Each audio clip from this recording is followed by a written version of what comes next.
and welcome to another installment of DB3's Risk It or Not. Today I'm going to start this video off with a quote. And the quote goes something like, "There are opportunities where others see limitations." And that quote is very relative when you think about the impact that COVID-19 continues to have on small businesses. And we have to all admit, COVID-19 has changed the game when it comes to how businesses interact, especially when you consider the virtual spaces that are now being utilized to network. That virtual handshake now replaces the strong handshake we used to do in person. Happy hours are now virtual. In-person conferences are now being delayed or canceled as a result of COVID. So I know someone out there is saying to themselves, yeah, and it sucks because I don't know how to network. I don't know how to get my business out there without meeting someone face to face. Well, with networking moving online, location is no longer a barrier. So that's a positive. That's a plus for you. Now you can network with anyone, anywhere in the world with great ease. Me personally, I am relishing in the fact that I don't have to spend so much time trying to find the perfect outfit and the shoes to match, or even being stuck in traffic, trying to drive 30 or 40 minutes to get to a network event, and then to get there and have to work a room for hours to find my next client. So I wanted to share a few tidbits that I've been utilizing and some businesses that I've talked to are also utilizing, because I'm seeing a shift with small businesses that are losing focus on networking and the importance of it. Networking continues to be the bloodline for your business growth, whether you're looking for your next client or a mentor, or if you're trying to just stay abreast of your current trends in your industry. You see, networking isn't just about meeting people and connecting with people, but it's also about access and leverage. So today I'm going to share a few of those virtual tips. But if you're new to networking, I want to share a small golden nugget with you that I've noticed successful networkers have mastered. And that's the art of telling their story.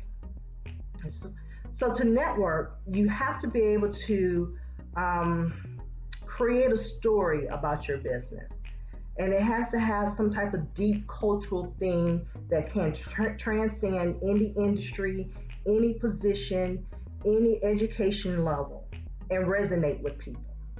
It has to have a transformational narrative tied to it that defines the moment that changed your career or your life and basically help you become the person you are and the reason you started your business. Once you have created and developed this storyline, then these tips that I'm sharing should be extra icing on your cake. So let's go over some of those. The first one is interact with a speaker and the attendees during your virtual settings. So whether it's a virtual workshop or informational event, most of these events are occurring on Zoom, Webex, GoToMeeting, there's numerous ones, right? And as a participant, you have access on the side of your screen of other participants. I make it a habit to always write down every participant in that virtual setting, because if they're in that virtual setting, they have some common interests with me, and they may be a good business partner, or it may be someone that I can kind of bounce off with, or it could be my next client. So write their names down and their emails. If the chat feature is open, send them a quick chat. Don't give them a sales pitch about you, but start some type of communication. If they make a comment or they post a question, make note of what that comment or question was. And then when the virtual event ends, find them on LinkedIn, send them a request, and say something to the fact of, hey, I saw that you attended today's webinar. I thought your comment was very interesting. Would you happen to have 15 minutes to brainstorm with me about X, Y, and Z? I would love to hear more about your experience. So not only is that statement engaging, but I'm not selling something to them. I'm trying to actually do something. And what that is point number 2. Make a human connection. So it's not just enough these days to go in and send a request on LinkedIn or Alignable or whatever social business platform you're on, but you need to make sure that you're establishing some type of human connection that will be able to take hold, so when you're ready to ask the favor or seek information from them, they're more willing to do that. Point 3, find an area of common interest so the relationship can take hold. So, like I said, that genuine conversations are very critical. No one wants to be bombarded with a sales pitch. And what I like to see when someone sends me a request from a networking event is that they keep the conversation going, whether they're posting an article that's relative to what I'm interested in, or they're introducing me to someone else in my industry that I may not know, or they're just sharing a gift. And those gifts are things that can be relative to what they actually do, but can help me.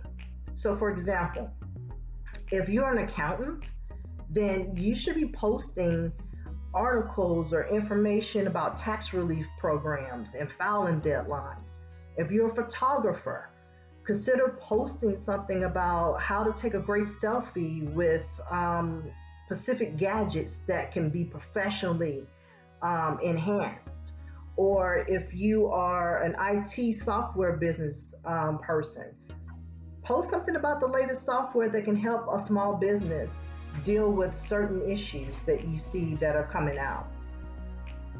These tools work only for you if you have already gone in and evaluated how your business presence is perceived by others online. So let me repeat that. These tools are only effective if you have already assessed how your business is being perceived online. So when someone goes to your website or go to your profile on LinkedIn, what comes to mind? And based on that, is that representative of what you would share with someone if you were networking with that person in person? If you think you don't have time to network, or you think that you just want to wait to resume your networking efforts when things get back to normal, remember the quote that I started the video off with, which stated, "There are opportunities when others see limitations." The more varied you make your network, the more people you know, the more opportunities are going to come your way, and the more you're going to have access to help when you need it. If your current network is not good enough for where you see yourself in the next 3 or 5 years, then I'm going to encourage you to network until it works. That's all I have. Very short this week. I want to make sure that I give you some really good content next week. So if you like the video, you know what to do. Like, share, subscribe, and stay tuned to next week.